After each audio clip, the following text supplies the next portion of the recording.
I'm a young lady running my beauty and image branding business from the heart of Winnipeg, Manitoba. As a young entrepreneur, I choose not to be discouraged, as I know there are a lot of untapped potentials here. My goal this year is to get young, vibrant business owners talking about issues and topics no school or book teaches you. This is one of the reasons behind the FA Business series called Bosses Link Up. I encourage you to join us at the Epic Artistry every last Sunday of the month as we chat with our guests. Please subscribe, share, and be inspired. Hi everyone, my name is Felicheeta and welcome back to FA Business series called Bosses Link Up. Today I'll be interviewing DesignsbyArewami, and I'm so happy. I'm actually so happy that in your store. I saw it so beautiful, and I just want to know a little bit more about how DesignsbyArewami started. What is the meaning behind the name and things like that? Well, I'm going to start by introducing myself. My name is Elizabeth, and I am the owner and CEO of DesignsbyArewami. DesignsbyArewami is an African clothing brand, and the main vision, the main goal of starting this is to bring African fashion to mainstream media, to make it visible to everybody, make it accessible to everybody. I am from Nigeria, and I am Yoruba to be specific. Now, Arewami in my language means beautiful. So basically, the name came from the fact that, I wanted to bring out beautiful designs to people, and that's how I came about DesignsbyArewami. Arewami is not my name. Arewami just means beautiful. Okay. That's good. That's good. So when did you start? And did you start it in school? I started DesignsbyArewami last year, the beginning of the year specifically. I was in the university then.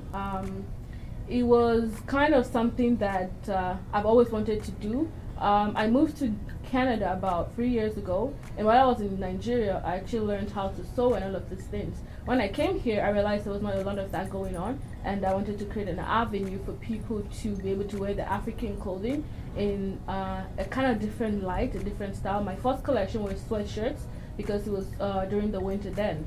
So that's why I said, okay, let me just start something African for people to, find clothing that would work for them and stuff like that. Oh, that's really good. I like the fact that you came into a new place, a new country, and you look for the gaps, and that's the whole point of migrating to another country. Don't go there and I always believe in not going there and trying to copy them, but bring what that is the whole point of migration. Exactly.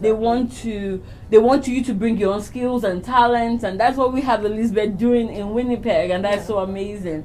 So the next question I actually have for you is, I want to know, a lot of people ask me a lot of time, what's your push, what's your drive, what's your motivation, what makes you get up in the morning and say, this is what I want to do?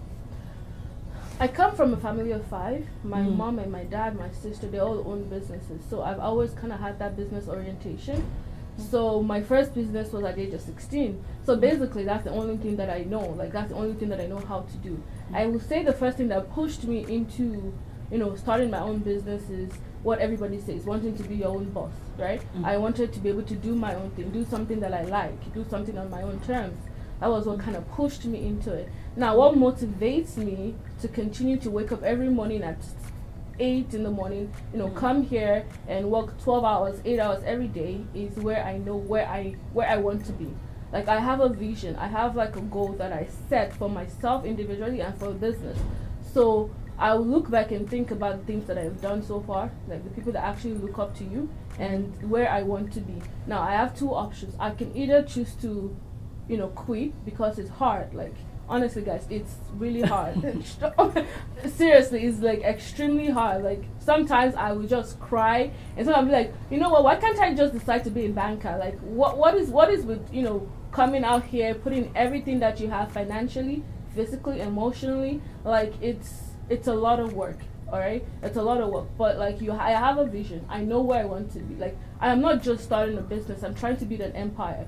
So it's not just me, doing just some summer thing, some summer major key, the empire, the word, you're building an empire. When you're building an empire, it's no joke. No joke. No, not at all. It's really serious. You need to, that's what I would say, say to a lot of, I always encourage, people to go into entrepreneurship. However, start your own business. However, if you're not prepared for it, if you're not ready to put in the work, physically, emotionally, psychologically, if you're not ready, please do not even bother to start, because you're going to invest what you have in it, and then at the end of the day, you're going to quit, forgetting all the energy, all the things you've put into, you've invested into that. So that's what I'm going to say. Like, that's my motivation. That's what pushes me. Another thing that motivates me is following people that are actually doing their own thing. Starting their own businesses and being successful in it.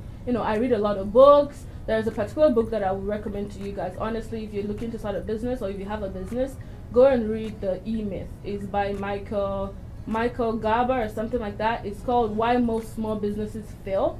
And honestly, I got to know about this book when I was in school. I did a course, Small Business Management. When I was in school, when I was supposed to write a paper on this book, I was like, what is this? Like, I wasn't really interested because I didn't really understand it. After I opened my store for the first 2 months, it was like this man was reading my mind. Like, he understood exactly what was going on, and that's most of the mistakes small businesses make. And that's another thing. You guys should read a lot of book. I have the book here. I can show you guys so that you can know what to look for when you I think it's on Amazon. It's called The E-Myth. You can see I kind of wore it out. I've read it like 2, 3, 4 times.